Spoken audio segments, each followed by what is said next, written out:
ये कहानी है जीवक की। वो मगध राज्य का राजवैद्य था और बाद में गौतम बुद्ध का अनुयायी बन गया।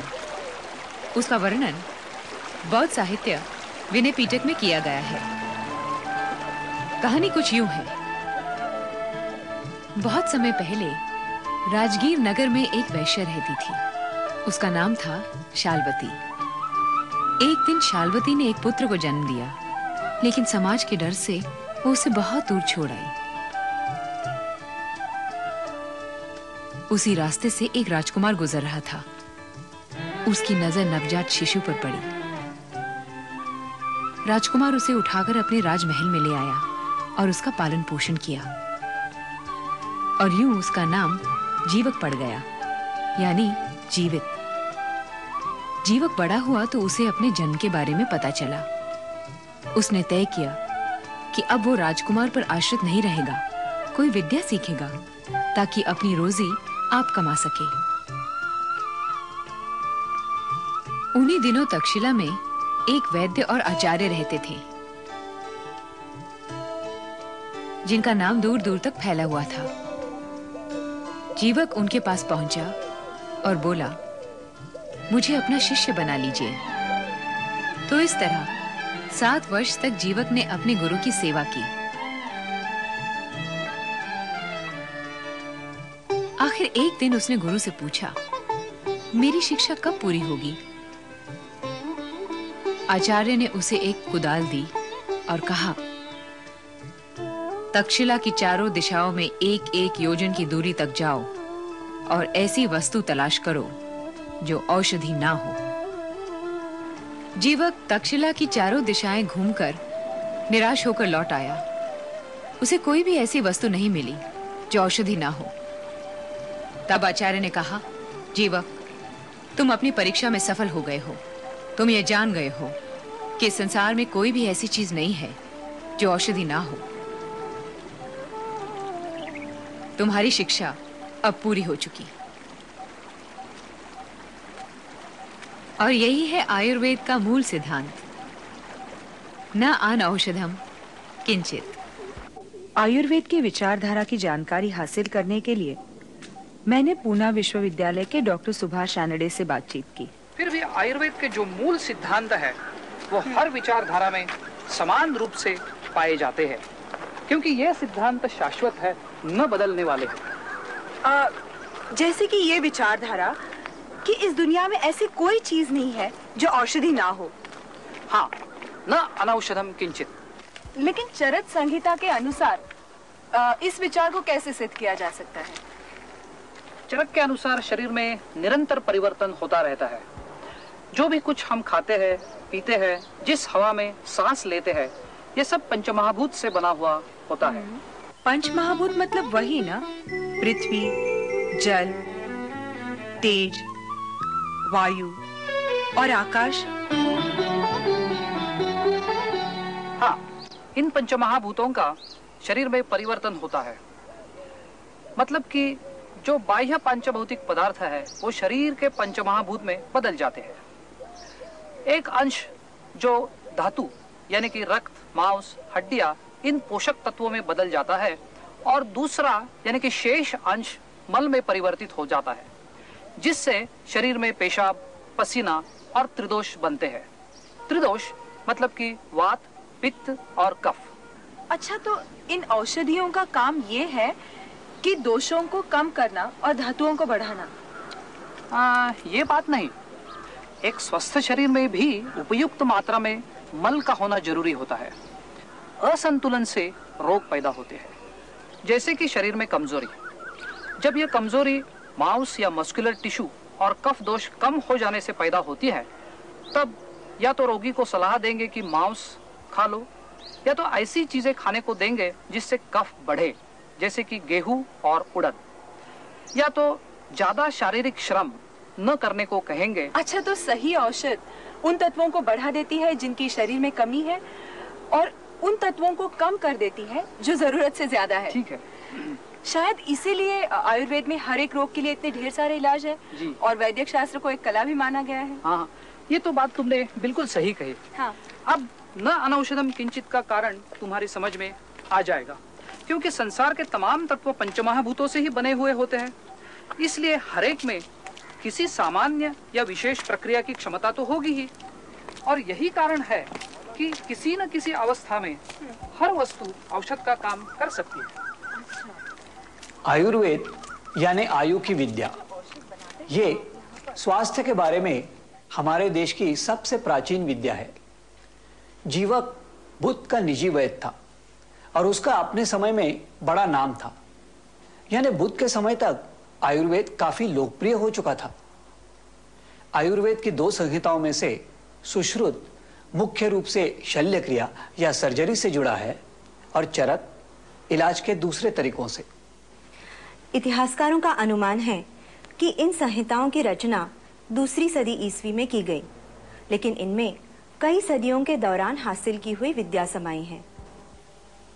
20वीं सदी में आजादी के लड़ाई के दौरान आयुर्वेद की शिक्षा और चिकित्सा को फिर बढ़ावा मिला और आज तो देश में बहुत से आयुर्वेदिक अस्पताल और महाविद्यालय हैं जहां नई औषधियों और इलाज के तरीकों पर रिसर्च चल रही है। रंजन और मैं गुजरात आयुर्वेदिक यूनिवर्सिटी में आयुर्वेद को करीब से देखने समझने आए हैं। रंजन सुश्रुत परंपरा में शल्य चिकित्सा यानी आयुर्वेद की सर्जरी को समझ रहे हैं और मैं चरक परंपरा में काया चिकित्सा को, वो चिकित्सा जो औषधि के जरिए की जाती है। देखिए, यहाँ पर नस्य कर्म चल रहा है। सबसे पहले रोगी को सिर प्रदेश का स्नेहन और स्वेदन करके उसको तैयार किया जा रहा है। इन्हें क्या बीमारी है? ये जीर्ण बहुत देर से जो है सर्दी जुकाम से और सिर के दर्द से पीड़ित हैं, इसलिए जो है ये इनका हम नस्य कर्म कर रहे हैं।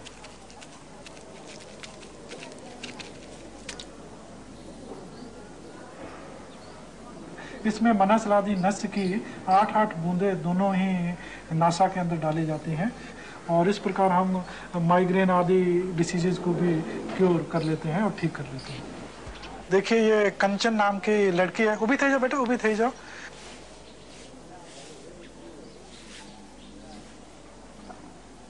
अंग्रेजी में इसको जो है सूडो हाइपरट्रॉफिक मस्कुलर डिस्ट्रोफी कहते हैं और इसमें देखिए काफ मसल्स की जो है बहुत कठिन हो गई हैं। ये कॉन्जेनाइटल डिसीज है, बहुत मुश्किल से क्योर होती है। इसको आप क्या ट्रीटमेंट दे रहे हैं? देखिए, ये बच्चे को षष्टिशाली पिंड स्वेद के लिए तैयार किया जा रहा है। सबसे पहले इसके जो है मेडिसिन बांधी गई है, इसको तल बोलते हैं और इसका जो है ये तेल से, बला तेल से अभ्यंग हो रहा है। जो आप कढ़ाई देख रही हैं, इसके अंदर बला और दूध का क्वाथ इक्वल पार्ट में डाल करके और गर्म हो रहा है। और ये जो पोटली आप देख रही हैं, ये पोटली चावल की बनाई हुई है और जब ये ठंडी हो जाती है और उसमें डिप कर रहे हैं। ये जो औषधियाँ आप यहाँ इस्तेमाल कर रहे हैं, ये आप खुद उगाते हैं कि बाहर से मंगवाते हैं? देखिए, अधिकतर जो वनस्पतियाँ हम लोग यहाँ यूज करते हैं वो वनस्पतियाँ पहाड़ों और जंगलों में होती हैं और वहाँ के रहने वाले आदिवासी इनको कलेक्ट करते हैं, मार्केट में बेचते हैं और फिर वो हम खरीद लेते हैं।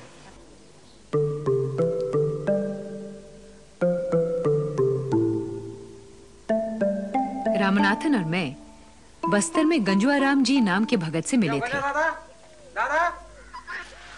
उस दिन वो जंगल में कुछ खास पत्तियां ढूंढ रहे थे। उसी दिन एक लड़का साइकिल से गिर गया था और उसके पैर की हड्डी टूट गई थी।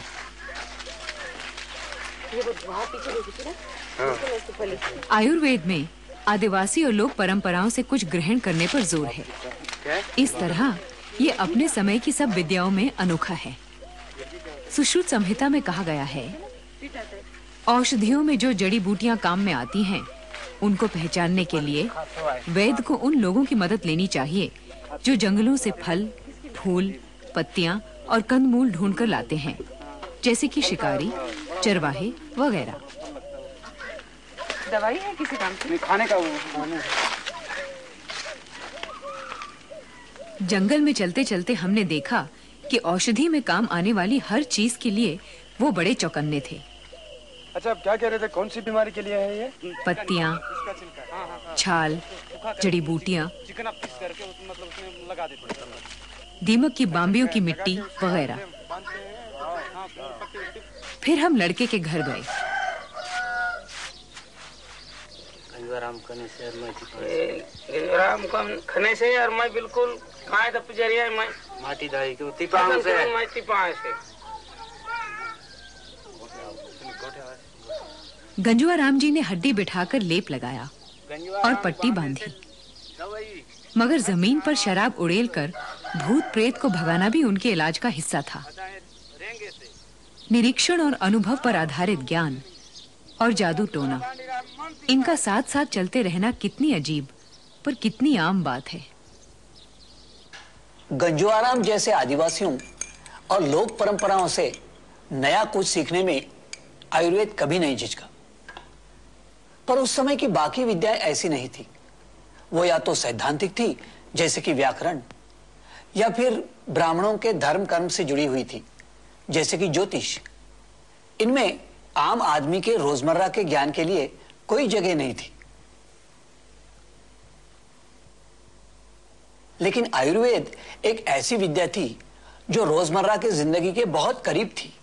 हाँ, वैद्य के लिए यह जरूरी था कि वो प्रकृति की हर चीज को बारीकी से परखें, प्रकृति के पदार्थों और शरीर पर उनके असर का निरीक्षण करे और उन पर प्रयोग करे, तभी वो बीमारियों का असरदार इलाज कर सकता था।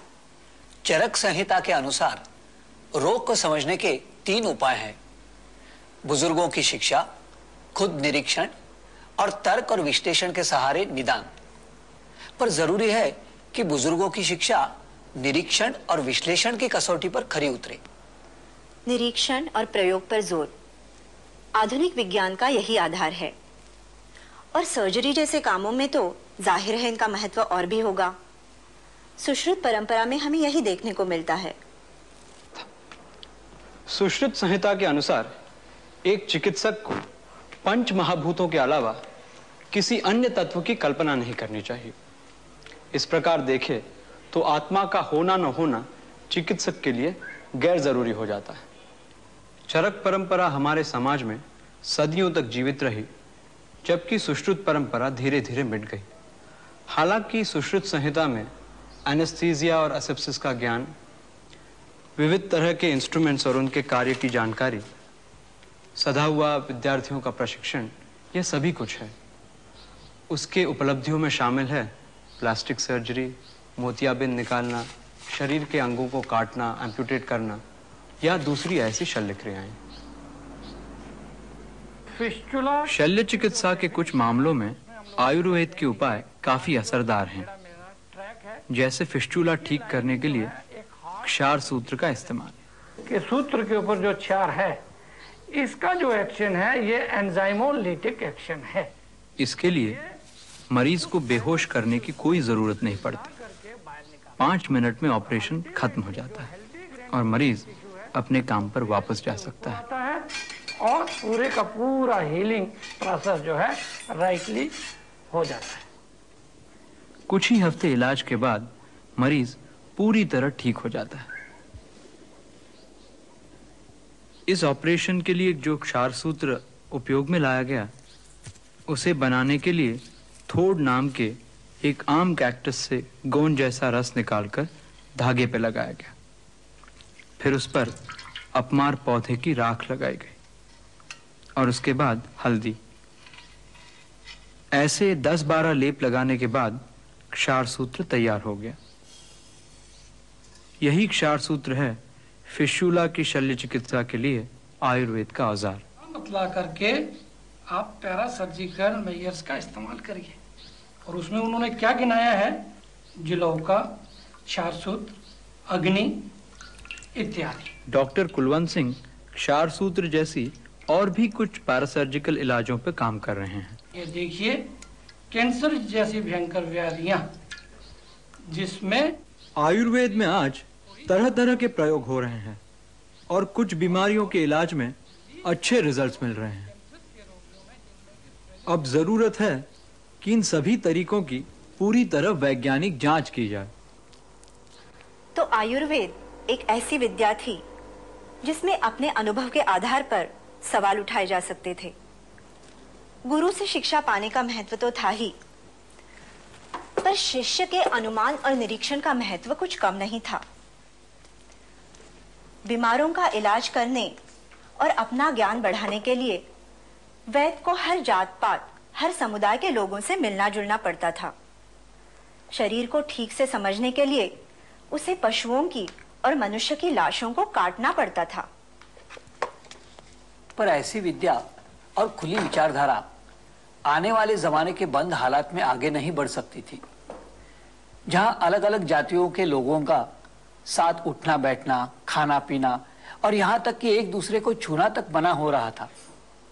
जब शिक्षा ऊंचे वर्गों के थोड़े से लोगों को या कहे ब्राह्मणों तक सीमित थी और जब गुरु का वाक्य ही अंतिम आदेश होता था, ऐसे में विवाद तो छिड़ना ही था। 6ठी शताब्दी के आते आते वैद्यों का दर्जा बिल्कुल नीचे आ गया। सभी स्मृतियों में कहा गया है कि उनका दिया खाने वाला दूषित हो जाता है। वैद्य को शिकारी, चोर, हिजड़े और जात निकाला के बराबर माना गया। मनु ने तो यहाँ तक कहा कि वैद्य को दी गई दक्षिणा पीप में बदल जाती है। व्यापार, अभिनय, चोरी और शूद्र की नौकरी के साथ साथ वैद्य के काम को भी ब्राह्मणों के लिए अयोग्य कहा गया।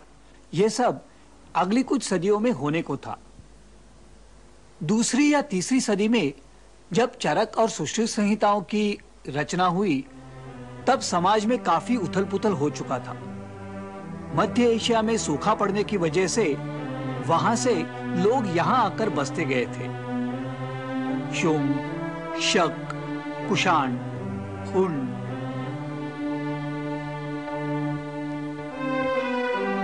युद्ध हुए, मेल मिलाप हुआ और धीरे धीरे उत्तर भारत में एक नई शहरी सभ्यता ने जन्म लिया।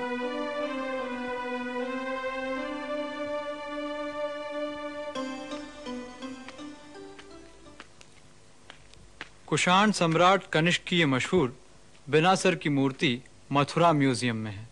इस पर ब्राह्मी में लिखा है, महाराजो राजातिराजो देवपुत्रो कनिष्को। महाराजा, राजाओं का राजा, देवताओं का पुत्र कनिष्क। उसके राज्यकाल में कुषाण साम्राज्य अपने शिखर पर था। आज के पाकिस्तान, अफगानिस्तान, चीन और सोवियत संघ के भाग इसमें शामिल थे। भारत में ये दक्षिण में सांची और पूरब में काशी तक फैल गया था। इस क्षेत्र में मथुरा को राजधानी का दर्जा हासिल था। बहुत से नए कस्बे शहर बने। खुशहाली और अमन के माहौल में व्यापार बढ़ा, हस्तकलाएं उभरी। अब तक इस तरह की कारीगरी ज्यादातर लकड़ी और हाथी दांत पर की जाती थी, लेकिन 2री शताब्दी के दौरान पनप रही एक नई परंपरा में लाल सैंडस्टोन पर भी प्रयोग किए गए। शिल्पकला की इस मथुरा शैली में मानव रूप के बड़े सुंदर उदाहरण हैं।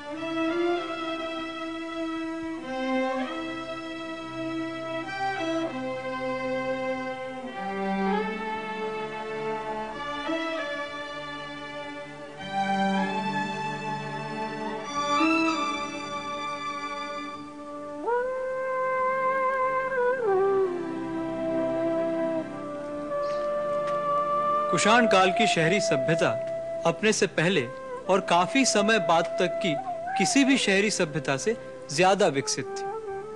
उस समय के साहित्य में 70 से भी अधिक व्यवसायों का जिक्र है। सोनार, पारखी, शिल्पकार, तेल और शराब बनाने वाले, नट नर्तक, गायक वादक, व्यापार, दरबार, कानून कचहरी के मुंशी वगैरह।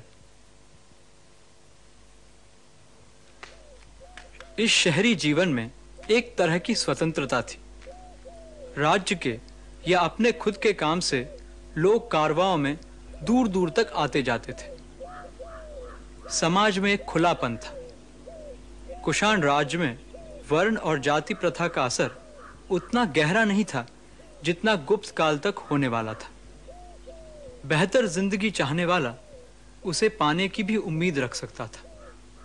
बढ़ती हुई आबादी के लिए शहर कस्बे किन बातों को ध्यान में रखकर बनाए जाते थे, ये उनके बचे हुए ढांचों से मालूम होता है। जैसे यहां मथुरा के पास सौंख में। सीमाओं पर सुरक्षा दीवारें, महलों, मंदिरों, बाजारों की खास जगह हैं, ये सब तो शहर योजना के हिस्से होते ही थे।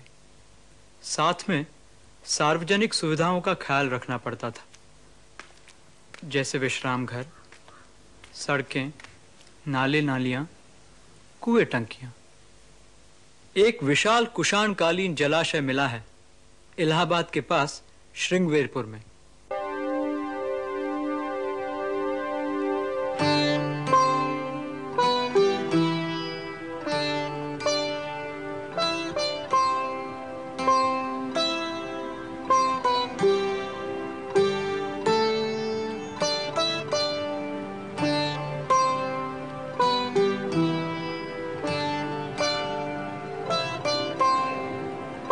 पुरातत्व के बारे में मजे की बात यह है कि अक्सर खुदाई में वो चीजें नहीं मिलती जिनको वे खोज रहे होते हैं, पर ऐसी बहुत सी चीजें मिल जाती हैं जिनको वे नहीं खोजते। गंगा किनारे पुराने श्रृंगवेरपुर का यह जलाशय भी ऐसा ही है। श्रृंगवेरपुर में खुदाई इसलिए की गई क्योंकि रामायण में इसका जिक्र आता है, पर इस जलाशय का रामायण से कोई नाता नहीं। ये तो कुषाण काल या उससे कुछ पहले का है, यानी 2000 साल पुराना। ये नगर के लगभग 10-15 हजार लोगों के लिए साल भर का पानी का साधन था। उस समय नदी काफी दूर बहा करती थी, इसीलिए जब उसमें बाढ़ आती थी तभी वो पानी इस जलाशय में लाया जाता था। लेकिन बाढ़ का पानी ही क्यों? वे नदी को ही मोड़कर यहाँ क्यों नहीं लाए? पहली बात तो ये कि गंगा बहुत गहरी है, उसका तटबंध भी पानी से बहुत ऊंचा है, इसीलिए ऐसी नदियों से सीधे पानी निकालना मुश्किल है। पर उन लोगों ने बड़ा अनोखा काम किया। गंगा में मिलने वाले इस छोटे से नाले पर उनकी नजर पड़ी। उन्होंने देखा कि साल दर साल जब गंगा में बाढ़ आती तो इस नाले का पानी उल्टा बहने लगता। इसीलिए उन्होंने नाले के तटबंध को काटकर एक नहर खोद डाली। बाढ़ के दौरान नाले से पानी उस नहर में लाकर जलाशय में लाया जाता था। अच्छा। बाढ़ का मिट्टी से भरा पानी पहले इस गोल कोटर में आता और फिर दूसरे गोल कोटर में चला जाता। पानी में मिली मोटी मिट्टी, पत्थर वगैरह इन कोटरों की पेंदी पर जमा हो जाते और इस तरह थोड़ा सा साफ हुआ पानी पहले टंकी में जाता। इतनी सारी टंकियां क्यों? एक बड़ी टंकी से उनका काम नहीं चलता? बात ऐसी है कि ये टंकी भी पानी से मिट्टी अलग करने का काम करती थी, बची हुई बारीक मिट्टी। इस बारीक मिट्टी को अलग करने के लिए जरूरी था कि पानी धीरे धीरे बहे और इस तरह टंकी में ज्यादा देर तक रहे। अच्छा रामनाथन, ये काम उन्होंने कैसे किया होगा? हाँ, यहीं से पानी इस पहली टंकी में आता था। ये रास्ता मुड़ा हुआ है और इनमें सीढ़ियां बनी हुई हैं। इन सीढ़ियों से पानी का जोर कम हो जाता था और टैंक भी पूरी तरह रेक्टेंगुलर नहीं है। और देखो, जहां से पानी इस पहली टंकी से मुख्य टंकी में जाता है उसी तरफ से ज्यादा चौड़ी हो जाती है। इसके अलावा ये तिरछी दीवारें देखो, इनसे टंकी का मुंह ऊपर की तरफ और चौड़ा हो जाता है। इसीलिए जब पानी इस टंकी में आता था तो ऊपर की तरफ और फैल जाता था। यही साफ पानी ऊपरी स्तर से इस मुख्य टंकी में आता था। यानी ये जलाशय कुछ वैसे ही था जैसे हमारे आज के शहरों का फिल्ट्रेशन सिस्टम। हाँ, तुमने ठीक कहा। हाइड्रोलिक इंजीनियर्स भी यही कहते हैं। इस जलाशय के बुनियादी सिद्धांत वही थे जो आज भी लागू होते हैं।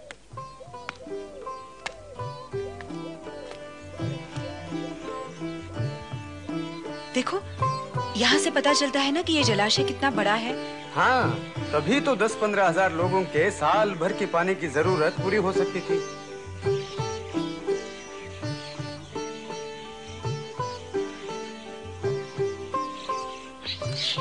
देखो, खुदाई के दौरान यहाँ कुषाण काल से लेकर अंग्रेजों के जमाने तक के अवशेष अलग अलग परतों में मिले हैं। कितना गहरा है ना ये? हाँ।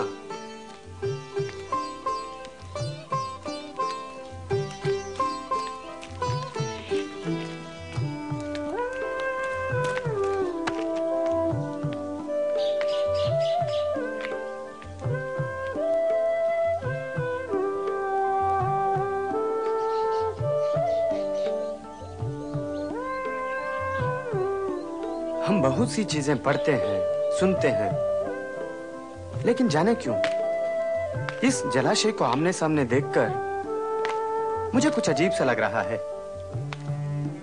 मुझे हमेशा यह अंदाज तो रहा है कि इजिप्ट के पिरामिड, सिंधु के शहर और ताजमहल ये सब बड़ी बड़ी उपलब्धियां हैं, लेकिन हरदम यही लगता रहा कि ये सिर्फ संस्कृति की निशानी है बस।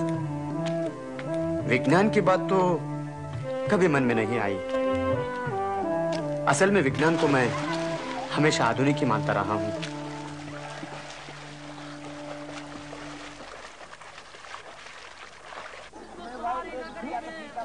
अगली सुबह जब हम श्रृंगवेरपुर से गुजर रहे थे तो एकादशी के मेले की तैयारी हो रही थी। रंग बिरंगी पोशाकों में दूर दराज के गांव से लोग रामायण काल से जुड़े इस स्थान पर गंगा स्नान के लिए इकट्ठा हो रहे थे। हमें यह अजीब लगा कि वो जगह जिसका जिक्र रामायण में एक बार आ गया तो तीर्थ स्थान बन गई, लेकिन उसी जगह एक विशाल जलाशय जो अपने आप में इंजीनियरिंग की एक महान उपलब्धि रही होगी, उसे न कोई जानता है न ही महत्व देता है। यहाँ तक कि इसका लोक कथाओं में भी कोई जिक्र नहीं।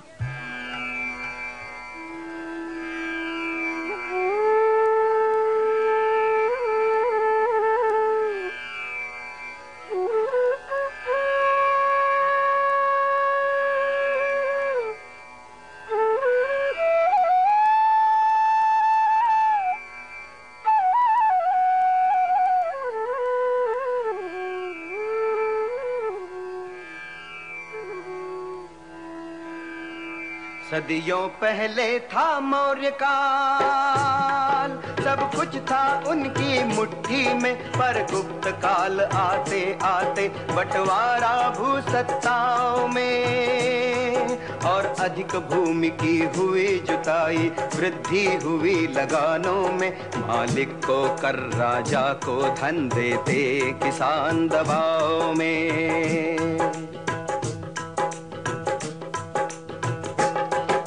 बीज नए बोने से पड़ा, खाने पीने में बढ़ा अंतर, नई नई फसलों से हुआ खेतों का पूरा रूपांतर।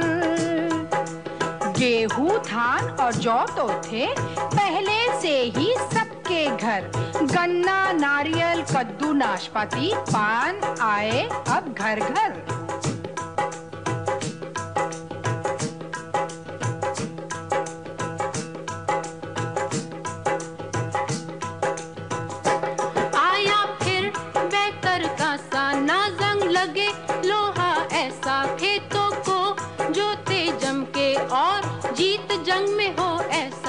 ये चीजें थी मजबूत मगर साथ साथ थी बारीकी,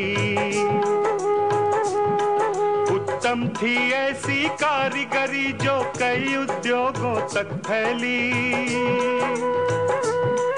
तकनीक बढ़ी, नफीस हुई सूत और रेशम बुनने की कला, मसालों, काली मिर्च के साथ इनका व्यापार भी खूब चला।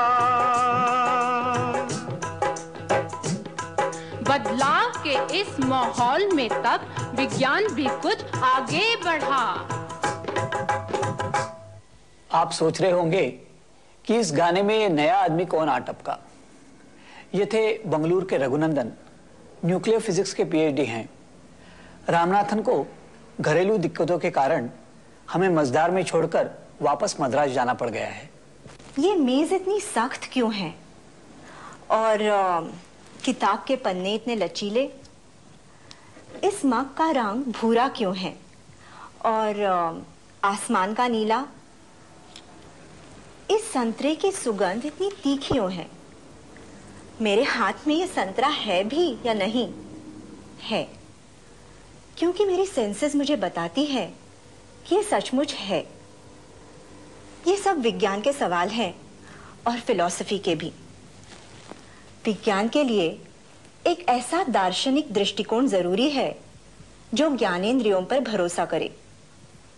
अगर मुझे अपनी ज्ञानेंद्रियों पर विश्वास न हो तो मैं अपने से बाहर की किसी भी चीज का अस्तित्व नहीं मान सकती। और अगर अपने से बाहर कोई दुनिया असल में हो ही नहीं, तो साइंस का क्या मकसद होगा? साइंस का फिर मतलब ही क्या होगा? गुप्त काल के दौरान बुद्ध धर्म का प्रभाव घटने लगा था और ब्राह्मणवाद जोर पकड़ रहा था। बौद्धों और ब्राह्मणों के बीच दार्शनिक विवाद छिड़ रहे थे। और तो और एक धर्म के अलग अलग गुट भी एकमत नहीं थे। ये विवाद कई प्रकार के थे, लेकिन विज्ञान के लिए हमें इतना ही जानना जरूरी है कि प्रकृति के बारे में और ज्ञान इकट्ठा करने के प्रति उनका क्या नजरिया था। जो विचारधाराएं तर्क, अनुमान और निरीक्षण को ज्ञान का स्रोत मानती थी, उनको हम मोटे तौर से भौतिकवादी कह सकते हैं, जैसे न्याय वैशेषिक। उनका दबदबा रहा होता तो विज्ञान के लिए यह अच्छी बात होती। इनके विपरीत था मायावाद, जो ज्ञानेंद्रियों से प्राप्त ज्ञान को मिथ्या और साक्षात ज्ञान को ही यथार्थ मानता था। और इन्हीं लोगों में थे वेदांती। और समाज में इन वेदांतियों का ही बोलबाला रहा। वैसे न्याय वैशेषिक और वेदांती दोनों ही वैदिक परंपरा के थे। इनके अलावा एक और विचारधारा थी, लोकायतिकों की। लोकायतिक दार्शनिक विवाद को बेकार समझते थे। वो अति भौतिकवादी थे। उनकी बातों में दैनिक जीवन की व्यावहारिक समझ झलकती है। उन्हें लोकायतिक इसलिए भी कहते हैं क्योंकि वो इस लोक से परे किसी परलोक में विश्वास नहीं करते थे। यही वो समय था जब नालंदा जैसे बौद्ध विश्वविद्यालय पनपे। यहां पूरे समाज के ज्ञान का भंडार होता था।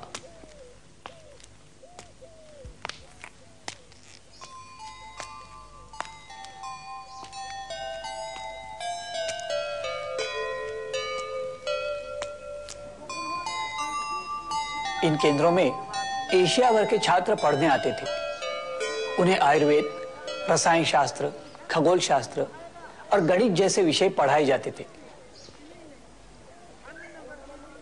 दर्शन शास्त्र तो था ही, और आज की विश्वविद्यालय की तरह तब वहां भी वाद विवाद, विचार विमर्श होता था। ये क्या है? पेड़? मेरा ख्याल तो यही है कि यहाँ पर एक पेड़ है। मैं इसे देख सकता हूँ, छू सकता हूँ, चख सकता हूँ, यानी इसके फलों को। इसे सूंघ भी सकता हूँ, और हवा चले तो इसके पत्तों की सरसराहट भी सुन सकता हूँ। तुम्हारी ज्ञानेंद्रियां इस पेड़ को देखती है और महसूस करती है, इसीलिए पेड़ है। तो फिर इसमें शंका क्यों मेरे मायावादी मित्र? क्योंकि मेरे भौतिकवादी मित्र, हमारी ज्ञानेंद्रियां हमें धोखे में डाल देती। वो हमसे सच को छुपाती है, सच तक पहुंचाती नहीं। वो कैसे? लो, बहस शुरू हो गई। पेड़ है या पेड़ नहीं, पर हम लोकायतिकों को इससे क्या? हमें तो मतलब है पेड़ के फल खाने से या इसकी लकड़ी जलाने से। कोई आवाज सुनी तुमने? होगी पत्तों की सरसराहट। सरसराहट? हाँ, लो अब देखो मजा। क्यों भाई, क्या हुआ? मैं कह रहा था ना, हमारी ज्ञानेंद्रिया किस तरह हमें धोखे में डाल देती है। मैं इस रस्सी को ही सांप समझ बैठा। मेरी ज्ञानेंद्रियों ने कहा यहाँ सांप है, जब यहाँ कोई सांप नहीं था। वैसे मैं सत्य के ज्ञान से बहुत दूर हूँ, लेकिन ये जरूर जानता हूँ कि मैं सही रास्ते पर हूँ। हाँ, सांपों से घिरे रास्ते पर। लो, मैं तुम्हें एक और उदाहरण देता हूँ। ये कुआं देखते हो? हाँ। अगर ये कुआं यहाँ न होता, क्या तब भी तुम इसे देख पाते? नहीं। इसका मतलब हुआ कि तुम्हें जो कुआं दिखाई देता है उसका कारण है कुएं का यहाँ होना। और जरूरी है कि जब जब तुम कुआं देखो, वहाँ सचमुच एक कुआं मौजूद हो। निश्चय ही। लेकिन जब कुआं सपने में देखते हो तब? जागने के बाद वहाँ कोई कुआं नहीं होगा। यह जीता जागता जीवन भी एक सपने की तरह है, और यह कुआं यहाँ सचमुच है तुम साबित नहीं कर सकते। मित्र, मैं जानता हूँ कि कुएं का सपना एक भ्रम है, क्योंकि मेरे जागने पर मेरी इंद्रियां और विवेक मुझे ये बता देते हैं कि वो एक सपना था। अब इसी से साबित होता है कि इंद्रियां और विवेक ही सच का ज्ञान कराती है। और जब तुम अपने सपने को भ्रम मानते हो, तब तो तुम भी अपनी इंद्रियां और विवेक पर ही भरोसा करते हो। फिर तुम ये कैसे कह सकते हो कि इंद्रियां और विवेक भ्रमजाल हैं, धोखा देते हैं? इस तरह तो तुम अपने ही विचारों का विरोध कर रहे हो। चलो मान लिया कि कुआं है, पर क्या इसमें पानी है? ओफो, ये लोकायती कभी पीछा नहीं छोड़ेंगे।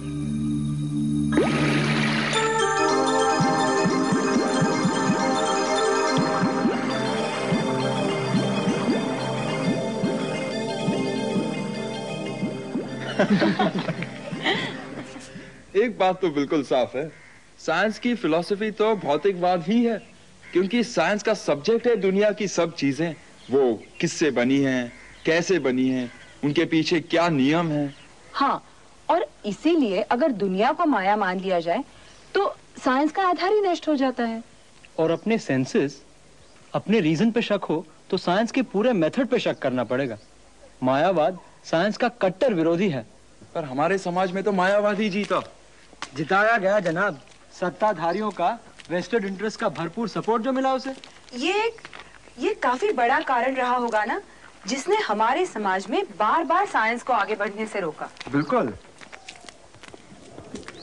इसीलिए गुप्त राज दरबार के नवरत्नों में कालिदास जैसे नाटककार तो थे, जबकि आर्यभट्ट जैसे एस्ट्रोनॉमर को कोई सम्मान नहीं मिला। माना जाता है आर्यभट्ट ने नालंदा में पढ़ाया भी था। खगोल शास्त्र सब्जेक्ट तो था ही। 4वीं से 7वीं सदी खगोल शास्त्र के लिए बड़ा क्रिएटिव पीरियड था।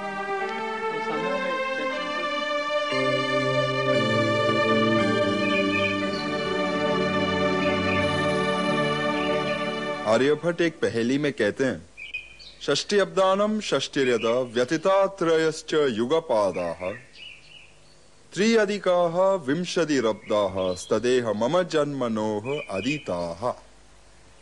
जब 3 युग और 60 बरस 60 बार गुजर चुके, तब 23 साल पहले मेरा जन्म हुआ।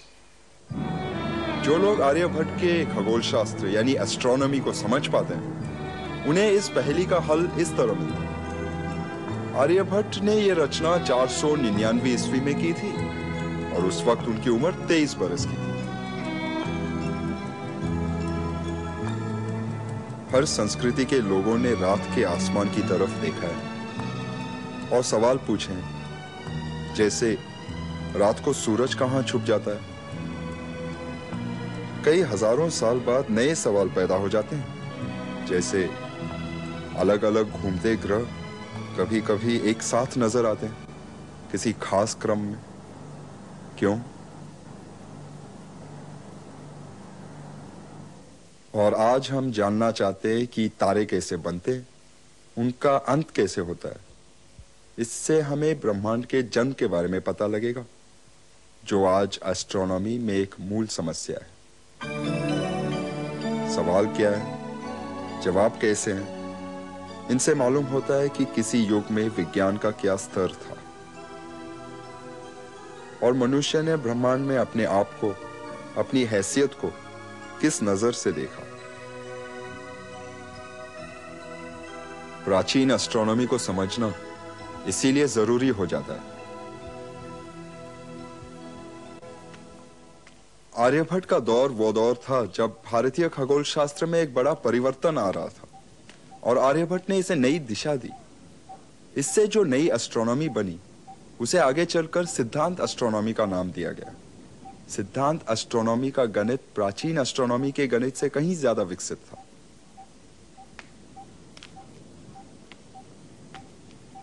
यूं तो इस विकास के कई पहलू थे, लेकिन इनमें से सबसे इंटरेस्टिंग है ग्रहों के भ्रमण की बात। ग्रह सितारों से बिल्कुल अलग है। उस समय लोग ये मानते थे कि सितारे आकाश पर अपनी अपनी जगह जमे हुए हैं और सारा नवमंडल एक नियमित गति से घूम रहा है। इसीलिए उन्हें सितारे घूमते हुए लगते थे, पर उनकी बीच की दूरियां और उनकी दिशाएं निश्चित होती थी। लेकिन ग्रह नवमंडल में घूमते हुए ऐसे लगते थे जैसे बड़ी मनमानी से ठहर रहे हो। जैसे मंगल। आर्यभट्टीय लिखते समय 7 महीनों के दौरान मंगल के घूमने का रास्ता जो आर्यभट्ट ने देखा होगा, इसका हमने कंप्यूटर की मदद से चित्र बनाया। जाहिर है इस अनोखी चाल का कोई कारण जरूर होगा, इसके पीछे कोई नियम भी होगा। फिर उन्होंने इसे कैसे समझा? मान लीजिए ये पृथ्वी है और ये आकाश का घेरा, और मंगल ये, अच्छा मैं जरा इसे आसान तरीके से समझाता हूं। पृथ्वी, आकाश, मंगल। अगर मंगल आकाश पर चिपका हुआ है और आकाश एक नियमित गति से घूमे तो मंगल का मार्ग भी गोल बन जाता है। पर हम देख चुके हैं कि ऐसा नहीं है। तो फिर समस्या को कैसे सुलझाया गया? इसका आधार हमें मिलता है एपीसाइकिल की कल्पना में, जो यूनानी यानी ग्रीक एस्ट्रोनॉमी से भारत में आई। मान लीजिए एक छोटा सा सर्कल बड़े सर्कल के सरकमफ्रेंस पर नियमित गति से चक्कर काट रहा है और साथ साथ खुद भी पहिए की तरह घूम रहा है। अब इस छोटे सर्कल के सरकमफ्रेंस पर कोई एक बिंदु लेते हैं और देखते हैं इसका मार्ग कैसा बनता है। देखा, बिंदु धीमा हुआ, मुड़ा, मार्ग बदलकर पीछे पलटा और फिर तेजी से आगे बढ़ रहा है मंगल की तरफ। आर्यभट्ट ने इस ग्रीक कल्पना को अपनाया और इसका विकास किया। उन्होंने भी सूरज के बजाय पृथ्वी को ही केंद्र माना, लेकिन इस फर्क के साथ कि आकाश स्थिर है और पृथ्वी अपनी एक्सिस पर घूम रही है। पृथ्वी के घूमने की गति जो उन्होंने तय की थी, उससे एक दिन होता है 23 घंटे 56 मिनट और 4.1 सेकंड का। और आज साइंस के अनुसार यह समय है 23 घंटे 56 मिनट और 4.091 सेकंड का। सिर्फ 0.009 सेकंड का फर्क। आर्यभट्टीय में हमें पहली बार एक बहुत विकसित मैथमेटिक्स का परिचय होता है। जैसे साइन टेबल खोजने वाले, वो शायद पहले मैथमेटिशियन थे, और इनडिटर्मिनेट इक्वेशंस के इंटीग्रल सॉल्यूशंस निकालने के साधारण विधि भी उन्होंने ही खोजी थी। आर्यभट्टीय में सर्कल की परिधि और व्यास का रेशियो 3.1416 माना है। इसकी यानी पाई की मौजूदा वैल्यू भी 4 दशमलव अंकों तक वही है। और इंटरेस्टिंग बात यह है कि आर्यभट्ट ये भी कहते हैं कि इसका वैल्यू अप्रोक्सीमेट है। फिर भी 100-150 साल बाद ब्रह्मगुप्त आर्यभट्ट की निंदा करता है। ब्रह्मगुप्त? वो तो राहु केतु की बातें करता था और एस्ट्रोलॉजी को भी। पर ब्रह्मगुप्त से भी पहले वराहमिहिर ने राहु केतु की बातें की ग्रहण को समझाने के लिए, और वो भी तो आर्यभट्ट के काम को जानता था। जहाँ तक एस्ट्रोलॉजी का सवाल है, वो तो हमारे यहाँ यूनान से आए। देखो, आई कहीं से भी हो, घर तो यहाँ पर ही बना लिया है ना। हाँ हाँ, तभी तो वराहमिहिर की पंच सिद्धांतिका का 1/3 हिस्सा एस्ट्रोलॉजी से भरा है। मैंने पढ़ा है कहीं कि एस्ट्रोनॉमी बढ़ी तो उसके साथ साथ एस्ट्रोलॉजी भी बढ़ी। ये कैसे हो सकता है? देखो, एस्ट्रोलॉजी कब शुरू हुई? जब लोग इत्तेफाक को कारण मानने लग गए, है ना? कितने उदाहरण हैं, जैसे कि मिस्र में सीरियस तारे का उदय होना और नील नदी की मौसमी बाढ़ का आना साथ साथ होता था। तब लोग समझने लगे कि सीरियस तारे के कारण ही बाढ़ आती है। ग्रहतारों के योग का पृथ्वी की घटनाओं पर असर पड़ता है, ये गलतफहमी एक बार हो गई तो बस लोग ग्रहों के उल्टे सीधे चलन के बारे में जितना ज्यादा समझने लगे, उसी हद तक वे मानव जीवन के बारे में भविष्यवाणी भी करने लगे। ब्रह्मगुप्त तक आते आते रूढ़िवाद का जोर बढ़ गया था। नौजवान ब्रह्मगुप्त पर इस माहौल का असर पड़ा होगा।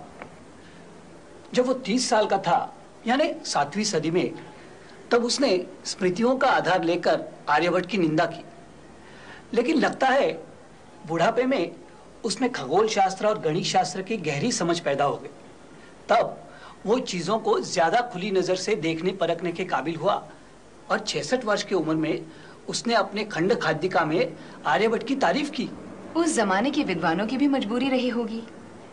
समाज में मान्यता के लिए उन्हें वैज्ञानिक और गैर वैज्ञानिक मामलों को भी साथ साथ रखना पड़ा। अगर वो ऐसा ना करते तो मुमकिन है कि आज हम उनके नाम से भी वाकिफ और ये भी हो सकता है कि उनकी आस्था यही रही हो, थे तो वो भी इसी समाज का हिस्सा। इसीलिए मैं आर्यभट्ट को विशेष मानता हूँ। अगर शुरू और आखिर के वंदना के अंश को छोड़ दें तो गैर वैज्ञानिक मामलों का आर्यभट्टिया में जरा भी जिक्र नहीं है। नहीं, निरीक्षण, अनुमान, तर्क एक तरफ, तो दूसरी तरफ दैवी शक्तियों की प्रेरणा आदि बातें। आमतौर पर उस समय के सभी विज्ञान संहिताओं में इन दोनों तरीकों का जिक्र मिलता है।